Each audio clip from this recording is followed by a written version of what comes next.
L'hebdo-parleur, 7 jours de lutte dans le viseur. Voilà comment le pouvoir tolère nos luttes. Locales, sectorielles, dispersées. Eh bien, pas de bol pour lui. Aujourd'hui, nous changeons les règles du jeu.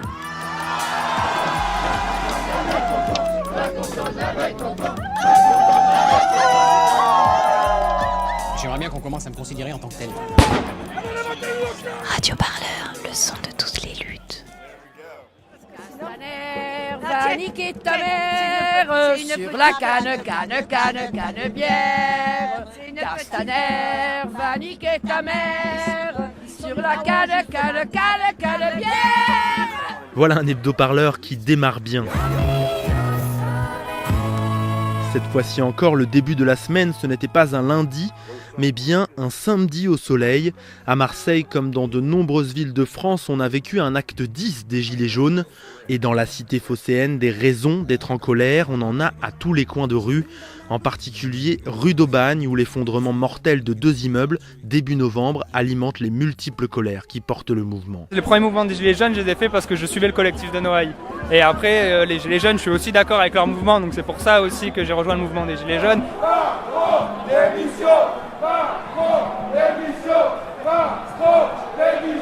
GG. GG. D'accord. Donc GG, vous êtes gilet jaune. Oui, depuis le début. Et jusqu'à la fin, certainement. Tout se rejoint. La misère du logement, la misère du pouvoir d'achat, la misère d'envoyer nos enfants à l'école et qu'on ne peut pas les envoyer. Toutes les misères du monde, elles se rejoignent dans ce mouvement. Et ces colères, elles convergent à Commercy. La sous-préfecture de la Meuse dans l'est de la France accueille ces 26 et 27 janvier l'Assemblée des Assemblées. Un événement pour s'organiser qui fleure bon le municipalisme libertaire, un système d'organisation composé d'assemblées de citoyens dans un esprit de démocratie directe. On en a parlé avec Kilian Martin, il prépare une thèse sur le sujet à l'EHESS, c'est l'école des hautes études en sciences sociales. Parmi les indices que je décèle du municipalisme libertaire dans ce rendez-vous, il y a déjà le fait que ces organisateurs, ou au moins une partie de ces organisateurs, se revendiquent explicitement du municipalisme libertaire, notamment dans les pages de CQFD. Mais il y a aussi, de façon plus large, le fait que ce mouvement des Gilets jaunes, c'est un mouvement contre les dérives, les travers de la représentation politique. Et que pour lutter contre ces dérives, les organisateurs de cet événement, de cette assemblée des assemblées, proposent des outils de domestication du pouvoir, en quelque sorte, que sont les mandats impératifs, les mandats révocables, la rotation des fonctions, le statut de simple rapporteur des délégués. Et ces outils de domestication du pouvoir, c'est des principes qui ont été développés dans la tradition libertaire. Mais ce qui fait le municipalisme libertaire, c'est uniquement la façon dont on organise l'Assemblée, c'est pas l'objectif poursuivi ? Alors, l'idée, c'est que la forme détermine le fond. C'est-à-dire que la façon de délibérer, de parvenir à des décisions, ça va forcément influencer ces décisions dans le sens d'une meilleure prise en compte des besoins de chacun, et surtout, donc, selon Murray Bookchin et selon ceux qui défendent ce mode d'organisation, une meilleure prise en compte des besoins environnementaux, une meilleure prise en compte des besoins des personnes opprimées, comme les femmes, les minorités ethniques, et aussi une meilleure répartition des richesses, puisque l'objectif à terme, c'est que les communes, à travers les assemblées locales, contrôle la répartition des richesses et de l'économie au niveau municipal. Et donc à Commercy, c'est exactement la même chose, c'est exactement ce principe d'une organisation égalitaire, fédérative, va forcément mener à des décisions beaucoup plus justes que l'organisation actuelle. À votre avis, Kilian Martin, qu'est-ce qui fait précisément que aujourd'hui les idées et le projet politique du municipalisme libertaire soient des relais possibles finalement pour imaginer un avenir politique? Alors il y a plusieurs choses. Il y a la nécessité. Déjà, avant, ça pouvait sembler souhaitable de s'organiser à l'échelle locale, de s'organiser de façon égalitaire. Aujourd'hui, avec la crise écologique, on se rend compte que c'est nécessaire, que si on ne le fait pas, les dirigeants ne vont pas prendre en compte les besoins écologiques des gens et vont laisser la planète se dégrader parce qu'eux n'en souffriront pas. On le voit notamment avec la revendication du RIC, qui est une revendication de démocratie directe, donc à l'échelle nationale, et qui s'inscrit très bien dans cette défiance vis-à-vis de la représentation politique, même si elle reste à l'échelle nationale, c'est déjà un pas de plus vers les idées du municipalisme libertaire. L'hebdo-parleur, 7 jours de lutte dans le viseur. S'organiser, c'est aussi le projet des antispécistes. Ils se nomment L214 ou Droits des animaux. Les collectifs de lutte contre l'exploitation animale sont très actifs ces dernières années. Mais cette semaine, pour la première fois, ils tenaient une AG antispéciste. Objectif, s'entendre et trouver des cibles communes, pas si facile. Il y a encore un vote à faire, s'il vous plaît. Il y a encore un vote à faire. Nous, on s'en fout pas, on a organisé ça, on s'en fout pas en fait. C'est la première AG de ce genre. En fait, là, en gros, ils ont choisi 4 thématiques qu'on peut aborder justement pour faire avancer la cause animale. À savoir la fourrure, les animaux qui ont été capturés par les grands chalutiers, donc principalement les dauphins. Le troisième thème, c'était les cirques avec les animaux. Et le dernier thème, c'était ce qu'on appelle les fermes à sang. C'est-à-dire qu'aujourd'hui, il y a des juments qui sont, desquels on prélève en fait du sang par rapport à une hormone qu'on va utiliser dans l'industrie de l'élevage pour pouvoir synchroniser en fait les chaleurs des animaux pour améliorer la productivité. Et donc l'idée c'était de choisir un thème parmi ces 4 avec des votes pour savoir quelle action on souhaiterait mettre en place dans les mois à venir, essayer d'aboutir à une interdiction de l'un de ces thèmes-là, quoi. J'ai pris conscience en fait que moi-même, je vivais dans un monde où je ne percevais pas en fait l'oppression que je faisais subir à des animaux qui finalement ne m'avaient rien fait en fait, que ce soit les poules, les vaches, les cochons. Et lorsque j'ai constaté qu'il existait des alternatives, je me suis dit alors pourquoi ne pas s'y engager finalement si on peut ne pas commettre des actes opprimants pour ces individus. Pourquoi ne pas le faire? Aujourd'hui, on estime à peu près à 100 milliards d'êtres humains qui ont foulé le sol de notre planète depuis l'existence de notre espèce. On tue chaque année plus de 1000 milliards d'animaux, que ce soit marins ou terrestres, en une seule année.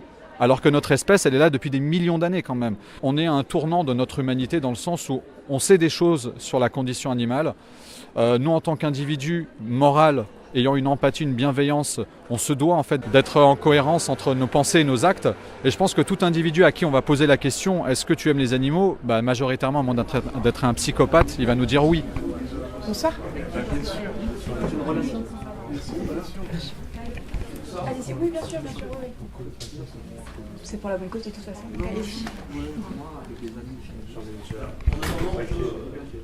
Du coup, t'en as pensé quoi un peu de la Tous les sujets étaient intéressants. C'est complexe, à mon avis, de s'attaquer bille en tête à l'élevage tel que c'était proposé ou même sur la pêche. Dans l'histoire, dans l'objectif d'avoir une victoire rapide, c'était des cibles un peu trop larges et pas forcément suffisamment mûres. Ça ne veut pas dire que ce n'était pas des cibles légitimes. Moi, je venais un peu en observateur parce que je ne suis pas participant d'une association. J'ai trouvé ça original comme démarche, pertinent. L'idée de coordonner les actions sur un sujet plutôt que de se disperser dans un but d'efficacité, ça me paraît hyper cohérent. Et j'ai trouvé que les débats ont été un peu vifs, un peu francs. On termine. Alors, ce qu'on vous propose. C'était pas le but ce soir.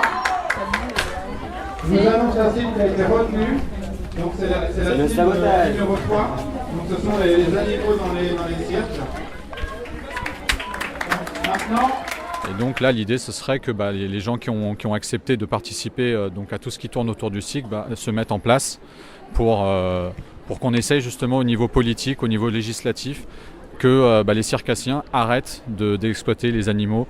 Donc principalement sauvages, mais en général, même que ce soit des équidés ou même par exemple des chiens ou des chats dans ces lieux. D'après les statistiques, il y a 67% des Français qui seraient déjà contre les animaux dans les cirques, et de faire comprendre aux gens que c'est une volonté en fait du peuple qu'on aille de l'avant sur ce thème-là.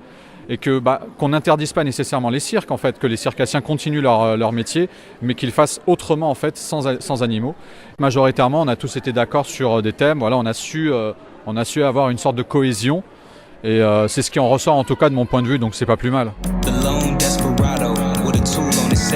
Des blouses blanches sous des flocons. Mardi 22 janvier à Paris, ils ont bravé la neige pour faire entendre leur combat. Les personnels de la psychiatrie étaient place de la République, un rassemblement pour raconter les dégâts de l'austérité à l'hôpital et mettre en place peut-être une riposte, un printemps de la psychiatrie qui se verrait bien additionner sa colère à celle des Gilets jaunes. Bravo à la lutte d'Épinal en lutte, à la lutte du Rouvray, à la lutte des blouses noires, à la lutte de la psychiatrie parisienne unifiée, de tous les collectifs sur tous les territoires qui se battent. Moi je suis Pierre Nicole, je suis infirmier sur l'hôpital Pierre-Janet au Havre. Je fais partie du mouvement des perchés de l'été dernier. On n'est pas là pour être corvéable à merci, on est là pour soigner des gens. Moi je suis infirmier, donc je viens de le dire. Je suis là pour donner des soins, je suis pas là pour faire de l'informatique, je suis pas là pour faire de l'administratif. Je suis là pour donner des soins aux patients, pour les aider à se réinsérer.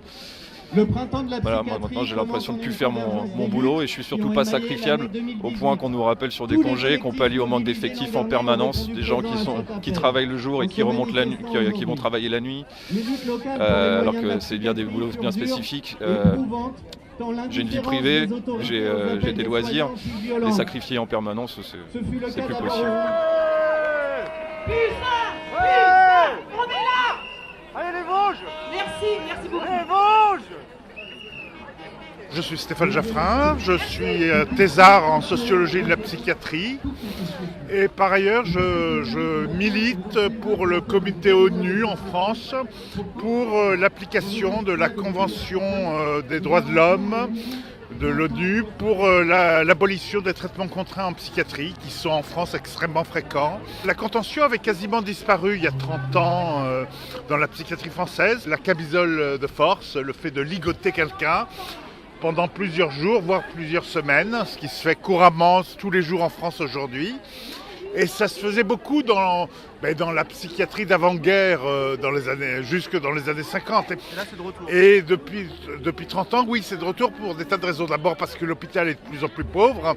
Donc moins il y a de moyens, moins on a le temps de soigner les gens. Et donc, plutôt que de les soigner, on les ligote et on leur injecte des médicaments qui vont les neutraliser. Et donc, on ne prend plus du tout le temps d'écouter les patients ou de quoi que ce soit.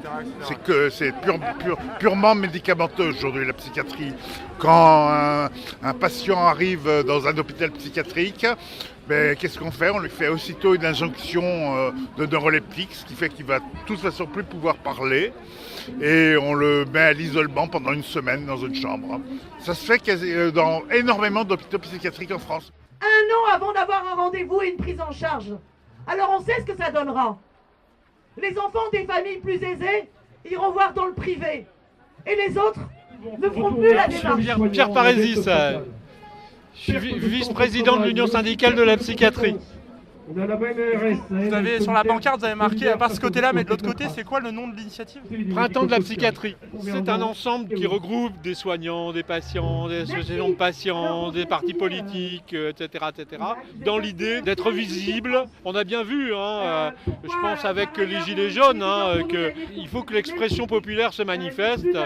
Tous ces gens sont des oubliés. C'est pareil pour ce qui nous concerne. Ça, c'est quand même tout à fait intéressant. Je ne sais pas si ça nous a motivés, mais en tout cas, ça nous aide, ça c'est sûr. Pour une psychiatrie qui se bat pour une société plus juste, sans jamais se laisser instrumentaliser par le pouvoir. Merci.